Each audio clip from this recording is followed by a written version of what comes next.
Hello aspirants, welcome to AKSIS academy daily current affairs.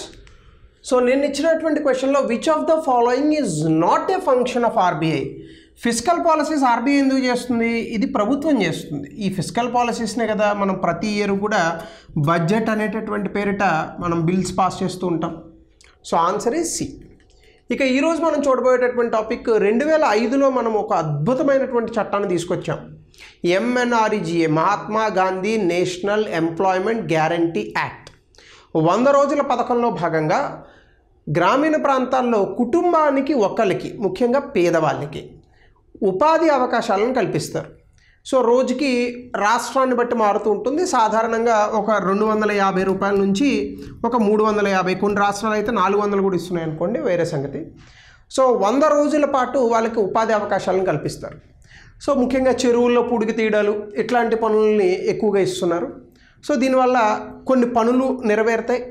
At the same time ఈ MNREGAలో భాగంగా చాలా వరకు కూడా ఈ గ్రామీణ ప్రాంతాల్లో ఉన్నటువంటి వ్యక్తులకి ఉపాధి అవకాశాలు దక్కుతాయి. అయితే 2005 నుంచి ఇంత అద్భుతంగా నడుస్తున్నటువంటి ఈ పథకం దాదాపుగా 20 సంవత్సరాలు అయింది.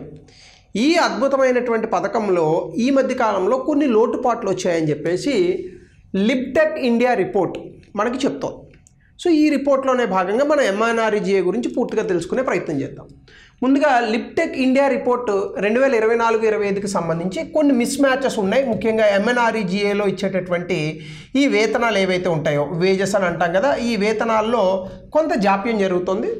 సో దీని కారణంగా ఈ MNREGA పూర్తి స్థాయిలో మనకి ఎఫెక్టివ్గా అంటే సమర్థవంతంగా పనిచేయట్లేదు.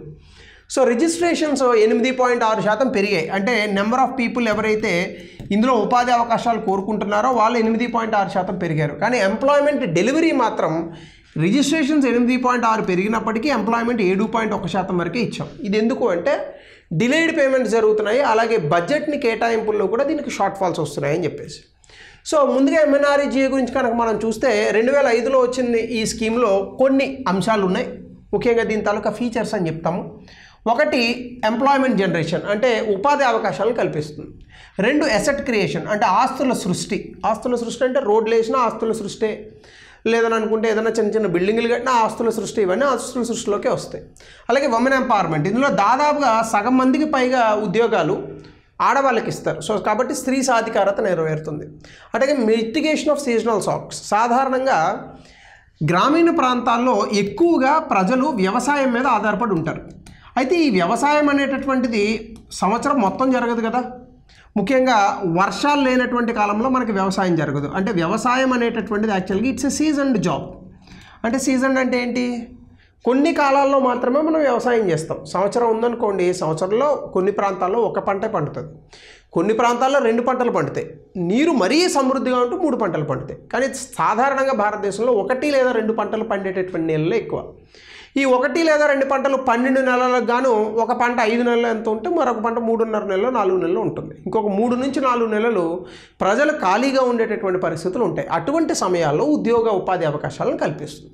అలాగే అప్లిఫ్ట్మెంట్ ఆఫ్ మార్జినలైజ్డ్ సెక్షన్స్, బాగా పేదవాళ్ళకి సంబంధించి ఈ స్కీమ్ కాబట్టి సో వెనకబడినటువంటి తరగతులకి పేదవాళ్ళకి ఇక్కడ అద్భుతంగా ఉపాధి అవకాశాలు కల్పిస్తారు. దీనివల్ల గ్రామీణ ప్రాంతాల్లో మనకి పేదరికం తగ్గే అవకాశం ఉంటుంది.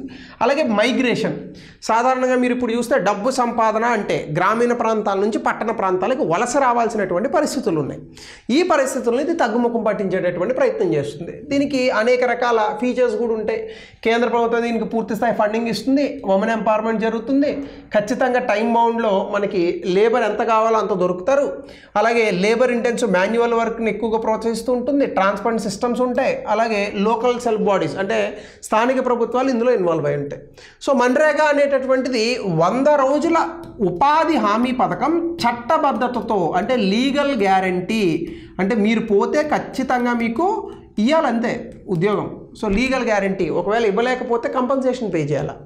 అట్లానే it's a demand driven scheme, అంటే మనకు ఉన్నటువంటి డిమాండ్ని బట్టి ఇక్కడ ఈ స్కీమ్లో మనకి వర్కౌట్ అవుతూ ఉంటుంది. సో 60-40 వేజ్, అంటే మెటీరియల్స్కి అలాగే వేజ్కి, అంటే మొత్తంగా 100 రూపాయలు కేంద్ర ప్రభుత్వం కనుక ఈ పథకానికి ఇస్తే 60% ఏమో ప్రజలకి వేతనాలకు వాడాలి, 40% ఏమో మనం మెటీరియల్కి వాడాల్సి ఉంటుంది. సో ఇది మొత్తంగా ఈ యొక్క స్కీమ్కి సంబంధించి. ఈ ఎంప్లాయ్మెంట్ అనేటటువంటిది ఈ స్కీమ్లో ఎవరైనా పోయి రిజిస్టర్ అయితే 15 రోజుల్లోగా ఉపాధి అవకాశాలను కల్పించాలి, లేదంటే అన్ఎంప్లాయ్మెంట్ అలవెన్స్ అంటే ఉపాధి కల్పించలేనటువంటి పరిస్థితుల్లో నిరుద్యోగ భృతిని అందించాలి. ఖచ్చితంగా కొంత ఉంటుంది. సోషల్ ఆడిట్ చేస్తారు. 1/3 ఆఫ్ ద బెనిఫిషరీస్ కనీసం 33% ఆడవాళ్ళు ఉండాలి. వేజెస్ అనేటటువంటివి మినిమం వేజెస్ యాక్ట్ అంటే కనీస వేతనాల చట్టం అని 1948లో తీసుకొచ్చాం. ఈ కనీస వేతనాల చట్టం ప్రకారం రోజుకి ఇంత శాలరీ అని ఇవ్వాలి. సాధారణంగా ఒక 200 రూపాయల నుంచి 250 రూపాయలు ఉంటుంది. అంటే మీరు ఆలోచించండి, గ్రామీణ ప్రాంతాల్లో ఒక 100 రోజుల పాటు ఒక వ్యక్తి ఒక కుటుంబంలో పనిచేస్తే రోజుకు 250 రూపాయలు చొప్పున అతనికి 25,000 రూపాయలు వచ్చింది అనుకోండి. సో గ్రామీణ ప్రాంతాల్లో 3 నెలలకి గాను 25,000 వచ్చిందంటే నెలకి 8,000 రూపాయలు అతనికి గిట్టుబాటు అయింది, 8,300 రూపాయలు. సో ఈ 25,000 రూపాయలతో గ్రామీణ ప్రాంతాల్లో కనీసం ఒక 6 నెలల పాటు మనం బ్రతికేటటువంటి అవకాశం ఉంటుంది ఆబ్వియస్గా. సో ఇవన్నీ కూడా మనకి యాడెడ్ అడ్వాంటేజెస్ అనమాట ఈ స్కీమ్ వల్ల. అయితే మన్రేగా అనేటటువంటిది it's a social security and livelihood assurance programme.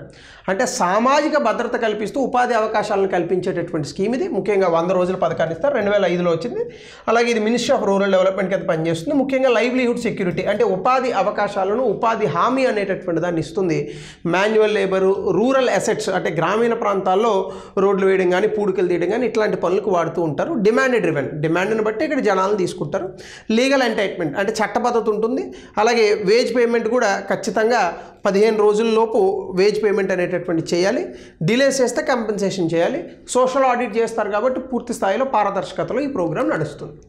అయితే ఇప్పుడు దీనికి సంబంధించి కనుక మనం చూస్తే రిజిస్ట్రేషన్స్ ఇటీవల కాలంలో 13.8 కోట్ల నుండి 14.98 అంటే 15 కోట్ల వరకు పెరిగాయి. అంటే ఈ మన్రేగా స్కీమ్ కింద, ఎంఎన్ఆర్ఈజీఏ స్కీమ్ కింద పనిచేసేటటువంటి వ్యక్తుల యొక్క సంఖ్య దాదాపుగా మనకి 8.6% పెరిగింది. అయితే ఎంప్లాయ్మెంట్ డెలివరీ మాత్రం మరి 8.6% జనాలు అప్లికేషన్స్ పెరిగితే ఎంప్లాయ్మెంట్ డెలివరీ కూడా 8.6% ఉండాలి కదా. ఇది ఉండకపోగా ఎంప్లాయ్మెంట్ అనేటటువంటిది 7.1% తగ్గింది. ఓన్లీ 7% హౌస్ హోల్డ్స్ మాత్రమే 100% ఆఫ్ ద వర్క్ అనేటటువంటిది తీసుకుంటున్నారు. అంటే 100కి 100 రోజులు కేవలం 7% వర్కర్స్కి మాత్రమే దొరుకుతుంది. అలాగే పర్సన్ డేస్ అంటే ఒక వ్యక్తి ఎన్ని రోజులు పనిచేస్తున్నాడు అనేది 52 రోజుల నుంచి ఇప్పుడు 50 రోజులకు తగ్గిపోయింది. అంటే దాని అర్థం ఏంటి? 100 రోజులు ఉపాధి హామీ పథకం ఇస్తున్నాం, కానీ పని ఎన్ని రోజులు ఇస్తున్నాము? 50 రోజులు ఇస్తున్నాం. అప్పుడు శాలరీ ఏమవుతుంది? 250 రూపాయలు చెప్పని చూసుకున్నా 12,500 వస్తుంది చేతికి. సో మరి ఇది ఇన్ఎఫిషియన్సీ కదా. అది నాకు ఎప్పుడు ఇది ఒక ఆలోచన వస్తూ ఉంటుంది. రూరల్ ఏరియాస్లోనే ప్రభుత్వమే అసలు చాలా అద్భుతంగా కొంచెం మంచి మంచి పాలసీలను తీసుకొచ్చి కంప్లీట్గా ఇండస్ట్రీస్ని పెట్టి ఈ వ్యక్తుల్ని ఇండస్ట్రీస్లో చిన్న చిన్న ట్రైనింగ్లు ఇస్తే పనిచేసేస్తారు. వాళ్ళంతా 250 రూపాయల బదులు అప్పుడు 500 రూపాయలు ఇవ్వచ్చు. సో ఇండస్ట్రీస్లో పెట్టుకుంటే భారతదేశం కూడా ఇండస్ట్రియల్గా చాలా అద్భుతంగా ఎదుగుతుంది కదా. నాకు ఎప్పటి నుంచో ఈ పర్టికులర్ ఆలోచన, ఎందుకు ప్రభుత్వం కనీసం 1-2 పైలట్ ప్రాజెక్ట్స్ అనే చేయట్లేదని ఒక ఇది ఉంది. ఎందుకంటే గ్రామీణ ప్రాంతాల్లో మనం చాలా అద్భుతమైన ఇండస్ట్రీస్ పెట్టచ్చు. ముఖ్యంగా ఫుడ్ ప్రాసెసింగ్ ఇండస్ట్రీస్ పెట్టచ్చు. ఫుడ్ ప్రాసెసింగ్ ఈవెన్ ప్రపంచానికి కూడా చాలా ఉపయోగకరం ఇది. దీంతో పాటుగా ఇంకా ఇతర ఇండస్ట్రీస్ మనకి ఏవైతే ఉన్నాయో కన్జ్యూమర్ ఇండస్ట్రీస్ వీటిని ప్రభుత్వమే స్థాపించవచ్చు, లేదా ప్రైవేట్ ఇండస్ట్రీస్లో పెట్టుకోమనండి. లేబర్కి ఎంఎన్ఆర్ఈజీఏ భాగంగా సప్లై చేయండి. అప్పుడు ఈ లేబర్ కోడ్స్ ఇవి అవి వర్తింపు చేయకూడదు. మళ్ళీ ఎంఎన్ఆర్ఈజీఏ ఏ రకంగా అయితే ఉంటుందో ఆ రకంగానే వర్తింపు చేయాలి. సో అలా ఏదైనా మనం ఆలోచించాలి. అలాగే 82,000 కోట్ల రూపాయలు డబ్బులు ఖర్చు పెట్టారు. 106% ఆఫ్ 86,000 కోట్లు అంటే 86,000 కోట్లు బడ్జెట్ ఇస్తే అందులో 82,000 కోట్ల రూపాయలు స్పెండ్ చేశారు. అలాగే స్టేట్ రన్స్ చూస్తే ఒడిశాలో 34% తగ్గిపోయింది, తమిళనాడులో 25%, రాజస్థాన్ -15. సో అన్ని రాష్ట్రాల్లోని తగ్గుతోంది, కానీ మహారాష్ట్ర, బీహార్లో మాత్రం పెరిగింది. సో ఈ ట్రెండ్స్ని మీరు ఎగ్జామినేషన్లో preliminary or in mains expect చేసేటటువంటి ప్రయత్నం చేయండి. అలాగే మన్రేగా వేజ్ పేమెంట్ కనుక చూస్తే మీకు ఈ ఎఫ్టీఓ అని ఉంటుంది. అంటే జనరల్గా ఏంటంటే ఈ పేమెంట్స్ ఉంటాయి కదా, పేమెంట్స్ రోల్ అవుట్ అనమాట. ఇది ఫండ్స్ రోల్ అవుట్ అని అంటారు, ఫండ్స్ ట్రాన్స్ఫర్ ఆర్డర్స్ అని అంటారు. సో ఈ పేమెంట్ రోల్ అవుట్ ఏదైతే ఉందో ఇది ఖచ్చితంగా మనము 8 రోజుల్లో కంప్లీట్ చేయాలి. ఫండ్స్ ట్రాన్స్ఫర్ ఆర్డర్స్ అనేటటువంటివి సెంట్రల్ గవర్నమెంట్ ఈ ఎఫ్టీఓల్ని ప్రాసెస్ చేస్తుంది. ఈ క్రెడిట్ వేజెస్ 7 రోజుల్లో స్టేజ్ 1 కంప్లీట్ అయిపోవాలి. స్టేజ్ 1 అంటే ఏంది? ఎవరెవరికి అంతంత డబ్బులు ఇవ్వాలి, ఇది స్టేజ్ 1లో ఉంటుంది. స్టేజ్ 2 సెంట్రల్ గవర్నమెంట్ ప్రాసెస్ చేస్తుంది. సో ఈ ఇచ్చినటువంటి దాన్ని 7 రోజుల్లో కంప్లీట్ చేస్తారు. అది stage 2. Formula for delay compensation అంటే 0.05% of wage per day beyond 15 days muster roll completion. అంటే ఏంటి దాని అర్థము, ఇది ఇచ్చిన తర్వాత 15 రోజులకి ఇంత వేజెస్ అనేటటువంటి పూర్తి స్థాయిలో కంప్లీట్ చేయాలి. సో ఈ టెక్నికాలిటీస్ని బట్టి మనం ఒక కంక్లూజన్ ఏం చేయొచ్చు అంటే పేమెంట్ అనేటటువంటిది చాలా వరకు డిలేస్ అవుతున్నాయి, అంటే చాలా జాప్యం అనేటటువంటిది జరుగుతుంది. పేమెంట్స్లో చాలా విపరీతమైనటువంటి జాప్యం జరుగుతుంది. సో ఆధార్ బేస్డ్ పేమెంట్స్ ఇస్తారు. So NPCI, national payment corporation of India. So Aadhaar bank కనుక లింక్ అవ్వకపోతే ఇక్కడ రిజెక్ట్ చేస్తున్నారు. అలాగే బ్యాంక్ అకౌంట్ని డైరెక్ట్గా లింక్ చేస్తారు. సో ఇందులో కూడా కొన్ని ఎర్రర్స్ వస్తూ ఉంటాయి. సో లిప్టెక్ వాళ్ళు ఏం చెప్తున్నారంటే దాదాపుగా స్టేజ్ 2 పేమెంట్స్ అనుకున్నాం కదా ఇందాక, 71% స్టేజ్ 2 పేమెంట్స్ డిలే అవుతున్నాయి. అలాగే 80% of the payments in 15 days ఎస్సీలకు, ఎస్టీలకు 63, అదర్స్కి ఓన్లీ 51%. ఈ పేమెంట్స్ అనేటటువంటివి ఎస్సీలకేమో 80% పేమెంట్స్ 15 daysలో చేసేస్తున్నారు, ఎస్టీలకి 63% వరకు పేమెంట్స్ చేసేస్తున్నారు, అదర్స్కి 51% వరకు మాత్రమే పేమెంట్స్ చేయగలుగుతున్నారు. ఛత్తీస్గఢ్లో చాలా హయ్యెస్ట్ రిజెక్షన్ ఉందట. దానివల్ల 21,000 మంది జాబ్ కార్డ్స్ ఎఫెక్ట్ అయ్యారు. అంటే దాని అర్థం ఏంటి, పేమెంట్స్ చేసేటప్పుడు కొన్ని టెక్నికల్ ఎర్రర్స్ వల్ల రిజెక్షన్స్ జరుగుతున్నాయి. దీన్ని ఖచ్చితంగా పూర్తి స్థాయిలో మనం కనుక చేయకపోతే ఇంత అద్భుతమైనటువంటి పథకం ఎఫిషియన్సీ లేకుండా పోతుంది, అంటే సమర్థవంతంగా పనిచేయదు. సో అలాగనే దీనికి సంబంధించి ఇష్యూస్ ఏంటంటే ఫస్ట్ డిలేడ్ వేజ్ పేమెంట్స్, అంటే వర్కర్స్ అనేటటువంటి వాళ్ళు పని చేసేసినప్పటికీ సమయానికి వాళ్ళ యొక్క పేమెంట్స్ అందట్లేదు. సో కాబట్టి ఇది చట్టవిరుద్ధము. Report 71% of the government payments delay అయ్యాయని చెప్తోంది. అలాగే కొన్ని సందర్భాల్లో పేమెంట్స్ ఉండట్లేదు. గవర్నమెంట్ 86,000 కోట్లు ఇచ్చింది, కానీ ఇది మొత్తంగా జనాలు వచ్చేటటువంటి సంఖ్యకి సరిపోవట్లేదు వాళ్ళు చేసిన పనికి. క్యాస్ట్ బేస్డ్ పేమెంట్ డిలేస్ జరుగుతున్నాయి. అంటే పేమెంట్స్ని కూడా క్యాస్ట్ ప్రకారం స్ప్లిట్ చేస్తున్నారు. ఎస్సీ ఎస్టీ వర్కర్స్కేమో ముందు పే చేస్తున్నారు, అదర్స్నేమో లాంగర్గా వెయిట్ చేపిస్తున్నారు. ఓకే, వీళ్ళ వల్నరబుల్ సెక్షన్స్ అని అనుకొని చేసినా ఇది మనం పెద్దగా ఇబ్బంది పడాల్సినటువంటి అవసరం అని అనుకోను నేను. ఎందుకంటే వల్నరబుల్ సెక్షన్స్కి ముందుగా ఇవ్వాలి. అంటే నా ఉద్దేశంలో ఎస్సీ ఎస్టీ అనేటటువంటి వాళ్ళలో ముఖ్యంగా ఈ వెనకబడినటువంటి మార్జినలైజ్ సెక్షన్ చదువుకున్నటువంటి వ్యక్తులకి కొంత ఇబ్బందికరమైనటువంటి పరిస్థితులు ఉన్నాయని మనకి చాలా రిపోర్ట్లు చెప్తున్నాయి. సో ముందు ఇవ్వడంలో ఏం తప్పలేదు, కానీ మిగతా వాళ్ళకి డిలే చేయొద్దు కదా. అలాగే పేమెంట్ ఫెయిల్ చేస్తు 4 కోట్ల పేమెంట్స్ ఫెయిల్ అయ్యాయట, ఆధార్ లింక్స్ అవ్వలేదు అని చెప్పేసి. అలాగే లో కంపెన్సేషన్ ఫర్ డిలేస్, ఒకవేళ అట్లాంటివి లేట్ అయినా కంపెన్సేషన్ ఇవ్వాలి చట్ట ప్రకారంగా, కానీ అలాంటి కంపెన్సేషన్ ఏమి ఇవ్వట్లేదు. సో ఇవన్నీ కూడా ఈ స్కీమ్లో మనం తలెత్తుతున్నటువంటి సమస్యలు. ఖచ్చితంగా మనం వీటిని ఫుల్ఫిల్ చేస్తేనే ఈ స్కీమ్ని బెటర్గా యూటిలైజ్ చేయగలం. కానీ నేను చెప్పినట్టు కేవలం ఈ పూడికలు తీయించడం ఇవి కాకుండా, ఎందుకంటే క్వాలిటీ వర్క్ అయితే జరగట్లేదు ఎంఎన్ఆర్ఈజీఏ వల్ల, ప్రజలకు ఉపయోగం కలుగుతుంది కానీ క్వాలిటీ వర్క్ జరగట్లేదు. సో ఇండస్ట్రీస్ని స్థాపించి ఈ వర్కర్స్ని ఎంఎన్ఆర్ఈజీఏ వర్కర్స్గానే ఇండస్ట్రీస్లో ప్రవేశపెట్టగలిగితే 100 రోజులు చేయండి పని, ఎక్కువ పే చేయండి, 500 రూపాయలు పే చేయండి. ఇది చేయగలిగితే భారతదేశం చైనాని చాలా వేగంగా కొట్టేయగలుగుతుంది. కానీ ఈ రకంగా పూనుకునేటటువంటి రాజకీయ నాయకులు, ఐఏఎస్ ఆఫీసర్లు ఉన్నారా దేశంలో? ఇది ప్రశ్న. మీ సమాధానాన్ని కమెంట్ సెక్షన్లో పెట్టండి. దీనికి సంబంధించినటువంటి క్వశ్చన్ గతంలో ఇచ్చిందే, ఆన్సర్ని తెలపండి.